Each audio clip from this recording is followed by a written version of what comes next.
Hi friends, कैसे हैं आप लोग। आज की इस वीडियो में हम लोग पढ़ेंगे वर्ब। वर्ब का मतलब होता है क्रिया। क्रिया क्या होती है, जैसा कि डिफिनीशन में लिखा गया है, जिस शब्द से कार्य का करना या होना पाया जाए उसे क्या कहते हैं, क्रिया कहते हैं, यानी वर्ब कहते हैं। तो मैंने आपको बाइलिंगुअल में इसलिए क्लास किया, थोड़ा सा हिंदी मिक्सअप ज़्यादा किया ताकि आप लोगों को समझने में ईजी हो जाए। ठीक है, तो आइए आगे देखते हैं। फिर उसी चीज़ को इंग्लिश में क्या बोला गया है। वर्ब ऐसा शब्द होता है जो बताता है समथिंग, है ना, or about a person or thing. ठीक, यानी आप ऐसे समझिए कि verb is a word that tell something about a person or thing, यानी जो किसी व्यक्ति या वस्तु के बारे में कुछ बताए, यानी उसका होना या ना होना जो भी है उसी को आप क्या बोलेंगे, वर्ब बोलेंगे। ठीक है, क्लियर है। आप हिंदी में ही समझ जाइए, बस डेफिनेशन किसी एग्जाम में पूछता नहीं है, लेकिन आपको बस पहचान आनी चाहिए, बस पहचान इम्पोर्टेंस होती है। ठीक है, आगे देखते हैं। जैसे निम्नलिखित वाक्यों में रेखांकित शब्द क्या है, वर्ब है। जैसे कि कुछ हाईलाइटेड शब्द हैं, ठीक है, ये क्या है, वर्ब है। जैसे कि मैंने आपको यहाँ बताया है कि ही इज अ बॉय, वह एक लड़का है, इसमें वर्ब क्या है, इज है। ठीक, वर्ब क्या है, इज है ना। He is a boy, verb क्या है, इज। तो मैं आपको बताऊं, is am are, is am are, was were, है ना, वाज वर, हैज हैव, ये सब जितने होते हैं सब क्या होते हैं, वर्ब है ना। लेकिन अब क्या बोला है, अब अभी तो हम सिर्फ वर्ब देख रहे हैं ना, वर्ब के काइंड्स नहीं देख रहे हैं, प्रकार नहीं देख रहे हैं, इसलिए ये सब वर्ब है। ठीक, आगे क्या बोला है, ही इज अ बॉय, इज क्या है, वर्ब है, वह एक लड़का है। तो इज का अर्थ क्या है ना, तो वर्ब का अर्थ क्या है। ठीक, यानी लड़का के होने का जो है, यानी होना, लड़का के होने की घटना पाई जा रही है, तो वर्ब है। दूसरे में बोला है the teacher teaches in the class, teacher class में पढ़ाता है, टीचेस इन द क्लास, है ना। तो शिक्षक कक्षा में पढ़ाता है, तो टीचेस इन द क्लास, है ना, यानी टीच पढ़ाने का काम क्या है, हो रहा है।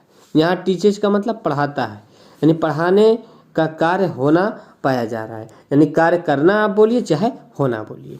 आगे he is reading a book, वह एक किताब पढ़ रहा है, इसमें इज रीडिंग वर्ब है, इज रीडिंग वर्ब है, क्या है, इज रीडिंग वर्ब है। ये बात समझ में आई। इसी तरह they will go to school, वे स्कूल जाएंगे, इसमें विल गो क्या है, वर्ब है, विल गो क्या है, वर्ब है, वे विद्यालय जाएंगे। तो आई होप फ्रेंड्स अभी आपको वर्ब समझ में आ गया।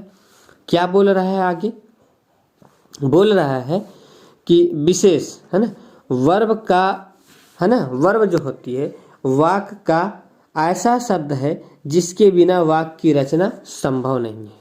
इसका मतलब समझे, विशेष में ये आप समझिए कि वर्ब के बिना आप किसी सेंटेंस को बना ही नहीं सकते इंग्लिश में, उसमें वर्ब होगी, बिना वर्ब के सेंटेंस का अर्थ अधूरा रहेगा। ठीक, सप्लीमेंट्री क्वेश्चन नहीं, सिर्फ मेन क्वेश्चन, प्राइमरी क्वेश्चन, है ना। तो अब देखते हैं कि वर्ब कितने प्रकार के हैं, काइंड्स ऑफ वर्ब, क्रिया के प्रकार। तो प्यारे मित्रों, क्रिया कई प्रकार की है। इन ट्रांजिटिव वर्ब होती आकर्मक क्रिया, दूसरा है ट्रांजिटिव वर्ब साकर्मक क्रिया। आकर्मक का मतलब होता है जिसमें कर्म ना हो, यानी ऑब्जेक्ट ना हो, क्या ना हो, ऑब्जेक्ट ना हो। साकर्मक का मतलब होता है जो ऑब्जेक्ट के साथ हो, यानी कर्म के साथ हो, ऑब्जेक्ट के साथ हो, ये तो समझ गए। इसी तरह लिंकिंग वर्ब है, संयोजक वर्ब। संयोजक वर्ब क्या करती है, लिंक करती है, जोड़ती है, इसीलिए इसको क्या बोला जाता है, संयोजक का। ठीक, उसके बाद एक्सिलरी वर्ब होती है, हेल्पिंग वर्ब क्या होती है, सहायक क्रिया। क्या होती है, सहायक क्रिया। सहायक क्रिया क्या होती है, वर्ब के रूप में ये सहायता करती है, यानी जाहिर सी बात है जब सहायता करेगी तभी उसको क्या बोलेंगे, सहायक क्रिया। तो इतनी बात समझ में आ गई। पांचवा क्या है, फ्रेजल वर्ब।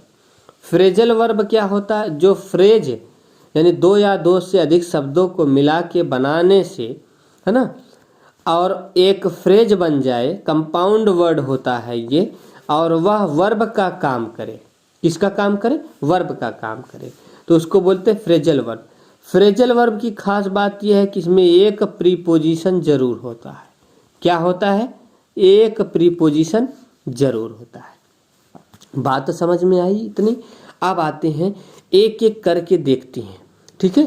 तो प्यारे फ्रेंड्स, आप लोगों से रिक्वेस्ट है, चैनल सब्सक्राइब करिए, लोगों तक भी पहुंचाइए, ठीक है। और आप लोग कमेंट और लाइक नहीं करते हैं तो प्लीज़ आप लोग कमेंट और लाइक भी करें।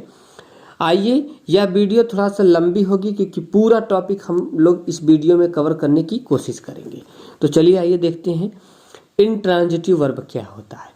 इंट्रांजिटिव वर्ब का मतलब होता है आकर्मक, जो कर्म के बिना हो, है ना। इसकी परिभाषा कैसे होती है? कुछ क्रिया, यानी कुछ क्रिया ऐसी हैं, कुछ क्रिया का प्रभाव उनके सब्जेक्ट तक सीमित रहता है। क्रिया का प्रभाव सब्जेक्ट पर पड़ता है ना। इनके लिए ऑब्जेक्ट की आवश्यकता नहीं होती है। जब क्रिया का प्रभाव सब्जेक्ट पर पड़ता है, इनको ऑब्जेक्ट की जरूरत है ही नहीं, तो अर्थात इसी को आप ऐसे कह सकते हैं, ऐसी क्रिया है बिना ऑब्जेक्ट के प्रयोग होती है। यानी वह क्रिया जो बिना ऑब्जेक्ट के प्रयोग होती है उसी को इंट्रांजिटिव क्रिया कहते हैं। बात समझ में आई?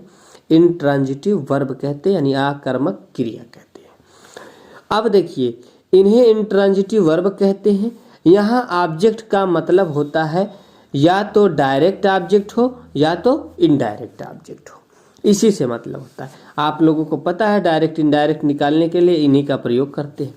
व्हाट लगाते हैं, विच लगाते हैं, हुम लगाते हैं और हुज लगाते हैं, है ना। इन्हीं से निकलता है। और सबसे मेन बात यह है, हुम और हुज से इनडायरेक्ट निकलता है, विच और व्हाट से डायरेक्ट निकलता है। बात समझ में आई? इनसे डायरेक्ट ऑब्जेक्ट निकल जाता है और इनसे क्या है? इनडायरेक्ट निकल जाता है। इतनी बात आपको समझ में आई? ठीक है। प्रश्न करने पे व्हाट माने क्या, विच माने कौन सा, हुम माने किसे, हुज माने किसका, कंफर्म है? अब आइए देखते हैं, ठीक। इनका प्रयोग करने के बाद हम जो वर्ब है ना में से ऑब्जेक्ट निकाल लेंगे। तो जैसे कि यहाँ दिया है, सेंटेंस पहला दिया है कि सीता डांसेस, ठीक। सीता नाचती है, सीता डांसेस, सीता नृत्य करती है। तो मेरे भाई इसका पूरा अर्थ है सीता नाचती है ना। सीता हो गया सब्जेक्ट और डांस हो गया वर्ब। लेकिन क्या इस डांस को किसी ऑब्जेक्ट की ज़रूरत है? बिल्कुल नहीं है, क्योंकि इसका अर्थ अपने आप में पूरा है। तो ऐसे वर्ब जिसको किसी ऑब्जेक्ट की ज़रूरत नहीं है, ये हाईलाइटेड वर्ड क्या होंगे, है ना, इंट्रांजिटिव वर्ब होंगे। कौन सा वर्ब होंगे? इंट्रांजिटिव वर्ब होंगे। मेरी बात समझ में आई? अब देखिए, इसी तरह द बेल रिंग्स, घंटी बजती है। तो अब घंटी बजने में किसी ऑब्जेक्ट की ज़रूरत पड़ी? जी बिल्कुल नहीं। ऐसे बहुत सेंटेंस हो सकते हैं जिनमें ऑब्जेक्ट की ज़रूरत नहीं है पड़ी। द बॉयज़ रन, लड़के दौड़ते हैं। कहाँ ऑब्जेक्ट है? ये सब्जेक्ट हो गया, ये तो वर्ब हो गया। ये भी क्या है? सब्जेक्ट है। ये क्या है? वर्ब है। तो ये जो बोल्ड से लिखा गया है वर्ब है। अब इन वर्ब को किसी ऑब्जेक्ट की ज़रूरत नहीं है। तो जब किसी ऑब्जेक्ट की ज़रूरत नहीं है तो ऐसे वर्ब जो बिना ऑब्जेक्ट के प्रयोग होते हैं इंट्रांजिटिव वर्ब होते हैं।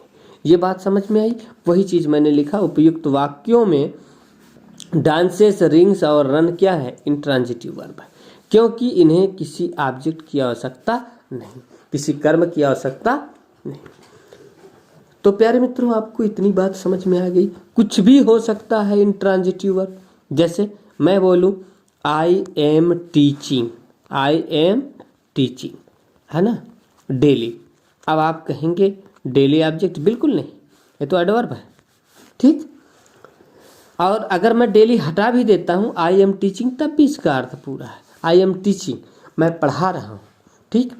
और आपको चाहिए क्या, डायरेक्ट या इनडायरेक्ट। लेकिन मैं अगर यहाँ बोल दूँ I am teaching a book, है ना, तो जब तक बुक नहीं लगेगा तब तक इसका अर्थ नहीं पूरा होगा। तो ऐसे वर्ब जिनको अपना अर्थ पूरा करने के लिए किसी ऑब्जेक्ट की ज़रूरत नहीं होती है वह इंट्रांजिटिव वर्ब होते हैं। बात तो समझ में आई।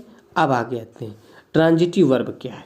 आप लोग नोट भी ऐसे बनाइएगा, आपको बनाने में आसानी हो। एक बार बनाइए, एक बार ग्रामर पढ़िए, फिर कभी पढ़ना ना पड़े। आइए देखते हैं क्या बोलता है। ट्रांजिटिव वर्ब सकर्मक क्रिया, यानी ऐसी क्रिया जो कर्म के साथ हो, जो क्रिया है ना बिना ऑब्जेक्ट के अर्थ पूरा नहीं करती लिखा है, तो नहीं करती मतलब ऑब्जेक्ट की जरूरत होती है उसे ट्रांजिटिव वर्ब कहते हैं। देखिए परिभाषा आपको पॉजिटिव या निगेटिव कैसे दे सकता है, लेकिन आपको समझना उसका मेन अर्थ क्या है। ठीक है प्यारे बंधु, आगे देखिए बोलता है कि जो क्रिया बिना ऑब्जेक्ट के अपना अर्थ पूरा ही नहीं कर सकती, यानी उसे ऑब्जेक्ट चाहिए ही चाहिए, उस क्रिया को क्या बोलते हैं, ट्रांजिटिव वर्ब। जैसे कि एग्जाम्पल में Mohan wrote a letter, Mohan ने एक पत्र लिखा। देखिए यहाँ रोट क्या है, ट्रांजिटिव वर्ब। क्यों, क्योंकि इसका ऑब्जेक्ट है ये लेटर। बिना इसके इस सेंटेंस का अर्थ पूरा नहीं है। ठीक है, तो इस सेंटेंस में अगर हम पत्र को निकाल दें, मोहन ने लिखा, क्या लिखा, पत्र लिखा, ऑब्जेक्ट आया है। अगर ऑब्जेक्ट होगा तो इसका मतलब यही क्रिया क्या हो जाएगी, ट्रांजिटिव हो जाएगी। अगर ऑब्जेक्ट नहीं होगा तो यही क्रिया क्या हो जाएगी, इंट्रांजिटिव हो जाएगी। तो प्यारे मित्र आपको यहाँ दिखा कि यहाँ क्या है, ऑब्जेक्ट है। कौन सा ऑब्जेक्ट है, क्या लिखा, डायरेक्ट निकल गया आपको, पत्र लिखा, तो क्या लिखा, पत्र लिखा। ठीक है, समझ में आया। आगे देखते हैं अगला एग्जाम्पल। अब आप लोग देखिए क्या बोल रहा है अगले पेज पे। देखिए जैसे कि यहाँ बोला है ही बॉट अ बुक, उसने एक किताब खरीदी या खरीदा। तो मेरे भाई आपको यहाँ ऑब्जेक्ट दिख रहा बुक, बिना बुक के बाट लगा ही नहीं है, यानी ये इसके साथ ऑब्जेक्ट लगा तो ये क्या होगा, है ना, ट्रांजिटिव होगा। इसी तरह हर ब्रदर गिव्स मी आ पेन, उसका भाई मुझे एक कलम देता है। अब यहाँ गिव्स के साथ साथ ऑब्जेक्ट तो लगा है ना, मी अ पेन, लगा है कि नहीं लगा है। तो कहने का मतलब ऑब्जेक्ट होगा ही होगा, तभी यही वर्ब क्या होगी, ट्रांजिटिव होगी। अगर ऑब्जेक्ट नहीं होगा इस वर्ब के साथ तो यही वर्ब क्या हो जाएगी, इनट्रांजिटिव हो जाएगी। बात समझे, वर्ब वही होती है जब ऑब्जेक्ट के साथ हो, है ना, तब ट्रांजिटिव, जब बिना ऑब्जेक्ट के हो तब इनट्रांजिटिव। कंफर्म है। आगे देखते हैं यू सोल्ड अ हाउस, इसमें भी तुमने एक घर बेचा। अब देखिए ये घर ऑब्जेक्ट लगा है, मकान जो है तो ऑब्जेक्ट लगा है, तो ये सोल्ड क्या हो गया, ट्रांजिटिव वर्ब हो गया। बात समझ में आई। तो वही चीज़ मैंने लिखा है कि ऊपर जो इटैलिक शब्द हैं, इटैलिक का मतलब जो बोल्ड हैं और इटैलिक है तिरछे छपे हैं, ठीक है, वह क्या है, जैसे रोट हो गया, बाट हो गया, सोल्ड हो गया, ये सब क्या है, वर्ब है ना। और कैसे वर्ब है, क्योंकि ये बिना ऑब्जेक्ट, इनके साथ ऑब्जेक्ट लगा, जैसे कि ऊपर वाले में लेटर लगा इसमें, है ना, रोट और बाट सोल्ड ये वर्ब है।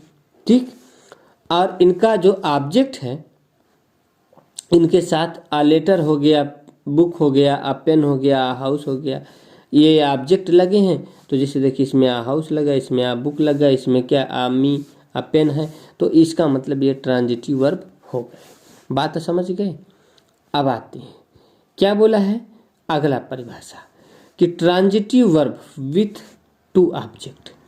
ये भाई ट्रांजिटिव वर्ब होगी लेकिन दो ऑब्जेक्ट होंगे। अब कैसे, जैसे कि Mohan gave me a book, Mohan ने मुझे एक किताब दिया, मोहन ने मुझे एक किताब दी।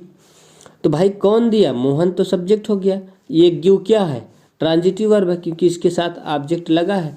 कौन सा ऑब्जेक्ट है, मी अ बुक, ये ऑब्जेक्ट है। कैसे पता, दो ऑब्जेक्ट है।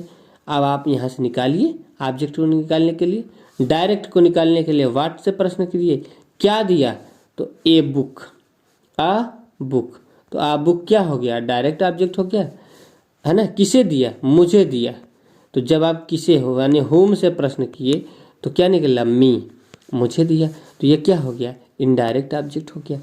तो आपने क्या देखा, दो ऑब्जेक्ट लगा है, तो जब भी दो ऑब्जेक्ट लगा, इस सेंटेंस में भी इसमें भी, ही लेंट मी हिज साइकिल, उसने मुझे अपनी साइकिल उधार दी, ठीक है। तो मिस्टर शर्मा टीचर्स, जैसे मिस्टर शर्मा हमें पढ़ाते हैं, क्या पढ़ाते हैं, हिंदी पढ़ाते हैं, है ना, किसे दिया, मुझे दिया, क्या दिया, साइकिल दिया, दो दो ऑब्जेक्ट है ना।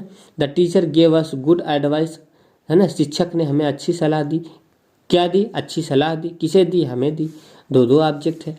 इसी तरह सी प्रॉमिस्ड हिम या हर, है ना, हेल्प, है ना, सी प्रॉमिस्ड हिम, उसने उससे वादा किया, हर हेल्प, उसकी मदद की, है ना, क्या किया, वादा किया, है ना। तो ये तो वर्ब हो गया, आपको दिख रहा वादा करना, प्रॉमिस्ड है ना। किसे किया, उसे किया, क्या, उसकी मदद की, है ना, उसकी मदद यानी उसकी सहायता का वचन दिया। तो अब आप यहाँ देख रहे हैं दो दो ऑब्जेक्ट है, बात समझे ना। तो अब क्या होगा, जब दो ऑब्जेक्ट होगा तो कह रहा है, ठीक, ऊपर दिए गए जो उदाहरण है इनमें दो ऑब्जेक्ट है, मैंने अभी आपको बताया, वही चीज़ मैं यहाँ लिखा हूँ। अब दोनों ऑब्जेक्ट में आप देखेंगे क्या बोला है, दोनों ऑब्जेक्ट में कि बोला है कि इनमें एक एनिमेट ऑब्जेक्ट है, एनिमेट का मतलब सजीव है, और दूसरा इनएनिमेट है यानी निर्जीव है।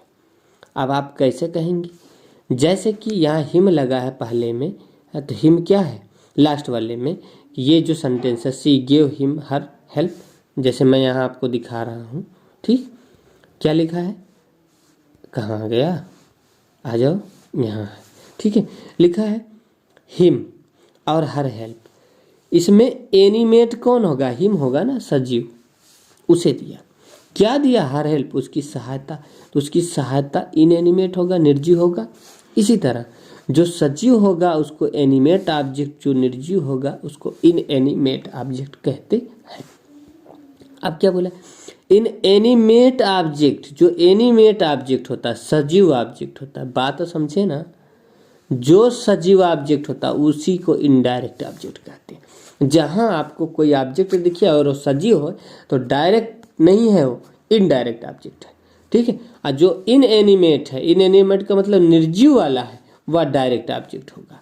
जहां आपको निर्जीव दिखे वो डायरेक्ट ऑब्जेक्ट होगा। जैसे क्या दिया, एडवाइस, एडवाइस तो भाई निर्जीव है ना, लाइफलेस है, समझ गए।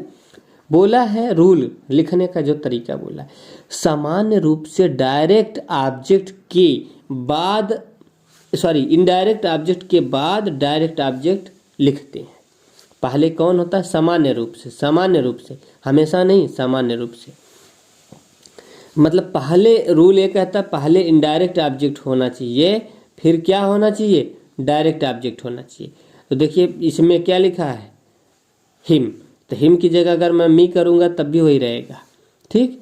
तो पहले क्या होगा कि ये पहले इनडायरेक्ट होता है, जैसे इसमें पहले इनडायरेक्ट लिखा है फिर डायरेक्ट होता है, तो देखिए फिर डायरेक्ट लिखा जाता है। ये सामान्य रूल है, लेकिन ये हमेशा नहीं होता है।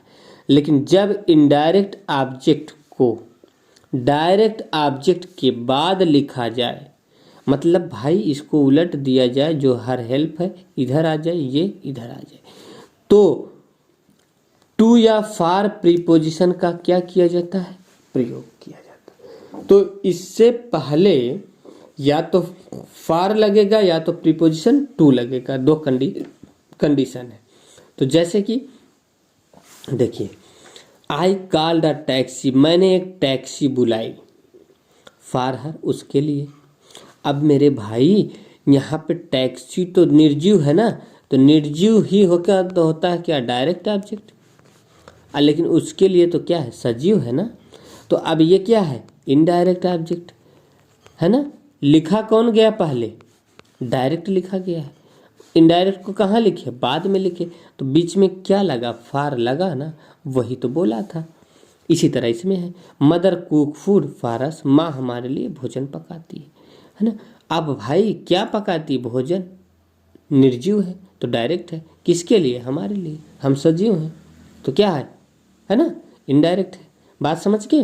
इसी तरह ही टाट हिंदी टू अस, उसने हमें हिंदी पढ़ाया, कौन पढ़ाया, उसने, सब्जेक्ट हो गया, क्या पढ़ाया, हिंदी, डायरेक्ट ऑब्जेक्ट किसे पढ़ाया?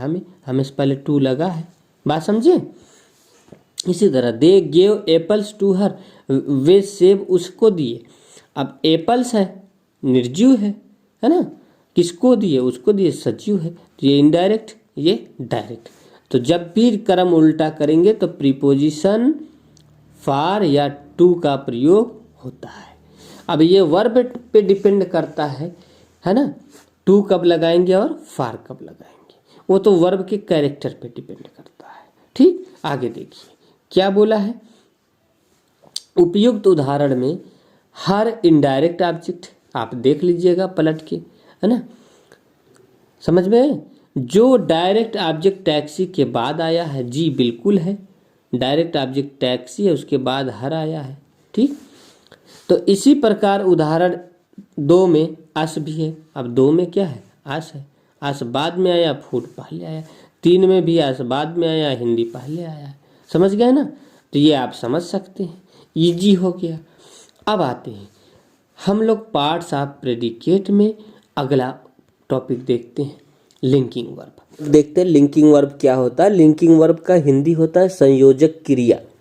संयोजक क्रिया क्या होती है? ऐसी क्रिया, ठीक, जो सब्जेक्ट को, है ना, इसको सब्जेक्ट को ऑब्जेक्ट से, लेकिन इसमें जो ऑब्जेक्ट होता है, इसके ऑब्जेक्ट को बोलते हैं कंप्लीमेंट। क्या बोलते हैं प्यारे बंधुओं? कंप्लीमेंट। क्या बोलते हैं? कंप्लीमेंट। कंप्लीमेंट का हिंदी अर्थ होता है पूरक। क्या होता है? पूरक, है ना। आप ऑब्जेक्ट समझ के ही याद करिए, लेकिन ये ऑब्जेक्ट इसको कहते नहीं है, कंप्लीमेंट कहते हैं, है ना। तो ऐसी क्रिया जो सब्जेक्ट को उसके कंप्लीमेंट से कनेक्ट करती है। क्या करती है? कनेक्ट करती। कनेक्ट करता मतलब जोड़ती है। क्या करती है? जोड़ती है। ऐसी क्रिया जो, है ना, सब्जेक्ट को ऑब्जेक्ट के साथ, यानी ऑब्जेक्ट इसका क्या होता है? कंप्लीमेंट के साथ कनेक्ट करती है, जोड़ती है, उसी को क्या कहते हैं? लिंकिंग वर्ब कहते हैं। ये इसकी डेफिनेशन हो गई। ऐसी क्रिया जो सब्जेक्ट को कंप्लीमेंट के साथ जोड़ती है ना, उसको क्या कहते हैं? लिंकिंग वर्ब कहते हैं। तो आई होप इतनी बात तो आपको समझ में आ गई। लेकिन अब होता क्या है लिंकिंग वर्ब? लिंकिंग वर्ब प्यारे बंधु कोई वर्ब हो सकती है, ठीक, बशर्ते उसके साथ डबल वर्ब नहीं होना चाहिए। कि कितनी वर्ब? Double verb. अगर डबल वर्ब है एक ही सेंटेंस में तो एक हेल्पिंग वर्ब हो जाएगी, ठीक। अगर सिंगल है तो वही क्या हो जाएगी? लिंकिंग हो जाएगी। मैं आपको बताऊं, वाज हो गया, वर हो गया, ठीक, हैज हो गया, हैव हो गया, ठीक, हैड हो गया, हैव बीन हो गया, हैज बीन हो गया, हैड बीन हो गया। बात समझ रहे हैं मेरी? हैड बीन हो गया, विल बी हो गया, शैल बी हो गया। विल या शैल दोनों के साथ कोई सा क्या लगा दे? बी लगा दे। उसके बाद विल हैव बीन हो गया, शैल हैव बीन हो गया। यदि इनके साथ या किसी मेन वर्ब हो, कोई मेन वर्ब हो, इनके साथ या कोई मेन वर्ब हो, मुख्य क्रिया इसके साथ, तो मेन वर्ब का कंडीशन पहले बाद में देखते हैं, पहले उनके साथ, है ना। ये जो was, were, is, am, are थे, इनके साथ कोई मेन वर्ब ना हो, सेंटेंस में कोई मेन वर्ब ना हो, तब यही जो है वाज, वर, है ना, हैज, हैव, हैड बीन, ये सब क्या हो जाते हैं? लिंकिंग वर्ब हो जाते हैं। उनके तुरंत बाद क्या आना चाहिए? कोई नाउन आना चाहिए, कोई एडजेक्टिव आना चाहिए, कोई एडवर्ब होना चाहिए। तो क्या होना चाहिए? कोई प्रोनाउन होना चाहिए। तो ये क्या हो जाते हैं? Linking verb. जैसे इस कंडीशन में मैं देखूं, मोहन इज टीचर, मोहन की बात जो इज आया है, इज इसका वर्ब है। और देखिए इस इज के साथ कोई भी मेन वर्ब नहीं है, नो मेन वर्ब। इस सेंटेंस में कोई मेन वर्ब नहीं है, तो इस कंडीशन में इज क्या होता है? लिंकिंग वर्ब होता है। क्या होता है? लिंकिंग वर्ब होता है। तो लिंकिंग वर्ब आपको समझ में आया। अब कंडीशन ये है कि लिंकिंग वर्ब के बाद जो ये शब्द आता है जिससे अपना संबंध बताता है, इसी को कंप्लीमेंट बोलते हैं। क्या बोलते हैं? कंप्लीमेंट बोलते हैं। अगर यहाँ नाउन होगा तो नाउन कंप्लीमेंट, अगर यहाँ पे जैसे एंग्री है, क्रोधित, एडजेक्टिव, तो एडजेक्टिव कंप्लीमेंट, अगर यहाँ पे एडवर्ब होगा तो एडवर्ब कंप्लीमेंट। ठीक, जैसे the doctor is in, doctor अंदर है, कहाँ है, अंदर है। ठीक, अब ये इन क्या है, अब आप कहेंगे प्रीपोजिशन, जी नहीं, इन का मतलब होता है प्रीपोजिशन में, है ना, और के अंदर, लेकिन यहाँ सिर्फ अंदर है, चिकित्सक अंदर है। यहाँ ये एडवर्ब का काम कर रहा है, किसका काम कर रहा है, एडवर्ब ऑफ प्लेस का काम कर रहा है। तो यहाँ ये एडवर्ब कंप्लीमेंट है, यहाँ ये एडजेक्टिव कंप्लीमेंट है, यहाँ ये नाउन कंप्लीमेंट है। बात तो समझ में आई। लेकिन सिर्फ इतना ही नहीं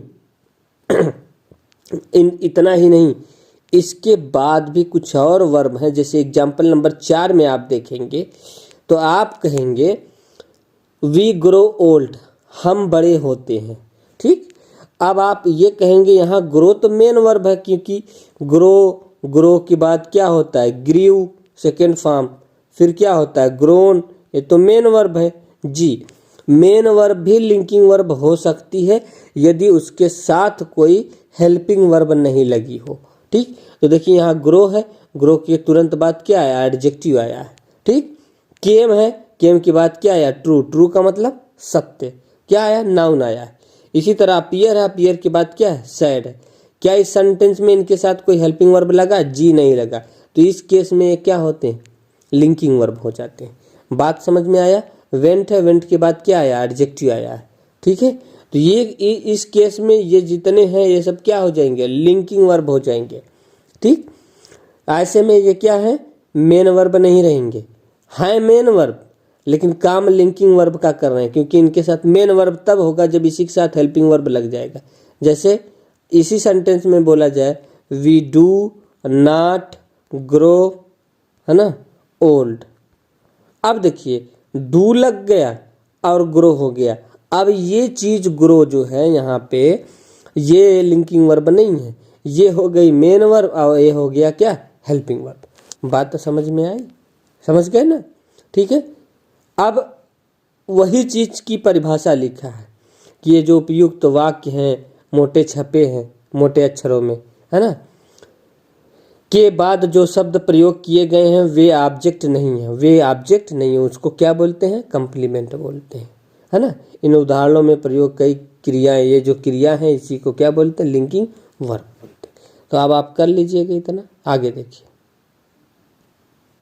देखिए यहाँ क्या बोला है, एक्सेलरी वर्ब या हेल्पिंग वर्ब, इसी को बोलते हैं क्या, सहायक क्रिया। जैसे जब लिंकिंग वर्ब यही सब होती हैं अकेले प्रयोग ना होकर, जब इनका प्रयोग अकेले ना हो, बात समझे, इनके साथ किसी अन्य वर्ब का प्रयोग होता है तो यही क्या हो जाती है, हेल्पिंग वर्ब होती है। अगर इन्हें मैं ऐसे भी बोलूं, यदि हेल्पिंग वर्ब के साथ कोई मेन वर्ब ना हो, है ना, तो वो लिंकिंग हो जाएगी, है ना। जैसे देखिए यहाँ इज तो लगा है, इज के साथ देखिए एक मेन वर्ब और लग गया, तो इस दशा में ये क्या हो गया, एक्सेलरी वर्ब हो गया, यानी हेल्पिंग वर्ब हो गया। यह इसके परिभाषा में लिखा गया है। इसी तरह बोला है कि he was punished by them. अब देखिए वाज तो लगा था बंधु, लेकिन वाज के साथ पनिश्ड भी लग गया, ये मेन वर्ब लग गया। तो जब मेन वर्ब लग गया तो यही क्या हो गया, क्या हो गया, हेल्पिंग वर्ब हो गया। अगर यही बोला जाता कि ही वाज थिप, वह चोर है, चोर था। अब देखिए वाज तो लगा लेकिन इसके साथ कोई मेन वर्ब नहीं लगा, तो इस दशा में क्या हो गया, लिंकिंग वर्ब। किसी वर्ब के साथ मेन वर्ब ना लगे, ठीक, तो सिंगल वर्ब हो, मेन वर्ब हो तो उसके साथ हेल्पिंग ना लगे, हेल्पिंग वर्ब हो तो उसके साथ मेन ना लगे, तो यही क्या हो जाएंगे, लिंकिंग वर्ब हो जाएंगे। बात समझ में आया। आगे देखिए, दे वर प्लेइंग, वर्ब तो लगा है उसके साथ फिर मेन वर्ब लग गया, अब ये हेल्पिंग वर्ब हो गया। ठीक, इसी तरह एम तो लगा, एम के साथ सिंगिंग लग गया, तो एम क्या हो गया, हेल्पिंग वर्ब हो गया। बात समझे, इसमें कुछ नहीं है, बस आपको एक बार समझ लेना है, बहुत काम की चीज़ है। अब आपको यही चीज़ मैं लिखवाया हूँ, इज वाज वर तथा एम मुख्य क्रिया के साथ प्रयोग होने के कारण इनको एक्सिलरी वर्ब कहा गया है।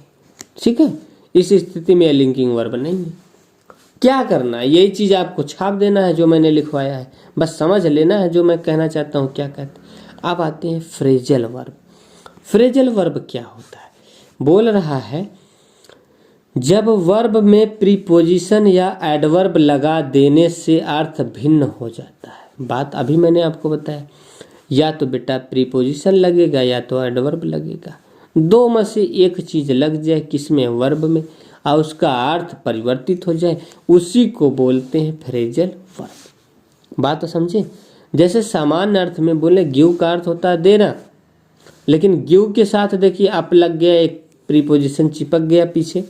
अब इसका अर्थ हो गया, ये एक वर्ब हो गया, इसका अर्थ हो गया छोड़ देना। बात समझे। गिव का अर्थ होता है देना, लेकिन गिव के साथ अप लग गया तो क्या मतलब, छोड़ देना।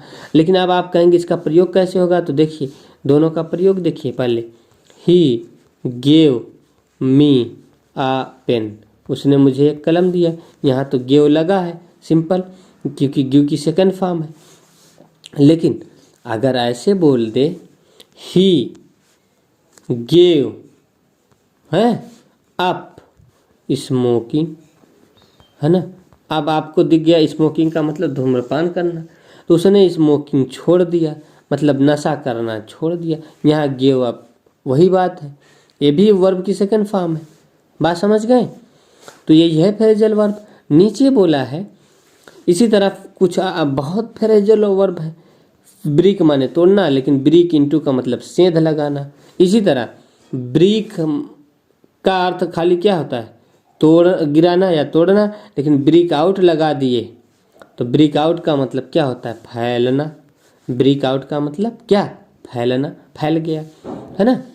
अब ब्रिक आउट का मतलब फैल गया, जैसे मैं बोलूँ द वार ब्रोक, है ना, आउट, है ना, इन यूरोप, इन यूरोप।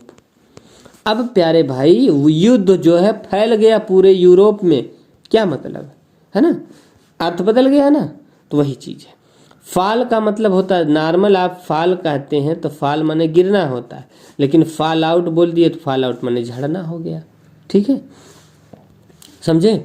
इसी तरह गेट माने पाना हो गया, एक सिंगल शब्द है, लेकिन इसके साथ प्रीपोजिशन लगा दिए गेट अप, गेट अप का मतलब उठना हो गया, अर्थ बदल गया। इसी तरह गेट इन बोल दिए तो अंदर आना या समर्पण करना। ठीक है, दोनों हो गया। अब प्यारे बंधु इनका प्रयोग होता है, जैसे यहाँ पे एग्जाम्पल है, the workers have called of their strike. अब यहाँ कॉल माने होता तो बुलाना, तो कॉल्ड ऑफ माने वापस ले लिए, मतलब कर्मचारियों ने हड़ताल क्या कर दिया, वापस कर दिया। अर्थ बदल गया ना, काल का मतलब बुलाना नहीं ना है, वापस लेना हो गया, काल के साथ ऑफ लग गया है। इसी तरह please turn on the tap. आप देखिए टर्न मतलब होता है मुड़ना, पलटना, लेकिन यहाँ टर्न ऑन लग गया तो टर्न ऑन माने चालू करना, टैप माने टोटी, टोटी चालू कर दो। ठीक है, ऐसे बोला गया। इसी तरह द टीचर फाउंड आउट, है ना, found out their mistake, teacher ने उनकी गलती का पता लगा लेना, है ना। तो यहाँ फाइंड आउट माने पता लगाना, फाइंड आउट माने पता लगाया उनकी गलतियों का। बात समझे। The patient has given up माने छोड़ दिया, स्मोकिंग मतलब धूम्रपान करना। इसी तरह आई गेट अप, मैं उठता हूँ, है ना, eight 5 o'clock in the morning. अब यहाँ पे जो है गेट अप का मतलब क्या, जागना से हो गया, मैं 5 बजे क्या है जागता हूँ सुबह में। तो क्या है, ये फ्रेजल वर्ब थे। क्या थे, फ्रेजल वर्ब थे। तो इस वीडियो में इतना ही फ्रेंड्स, मिलते हैं अगले वीडियो में एक नई टॉपिक के साथ। तब तक के लिए आप सभी लोग अपना ध्यान रखिए।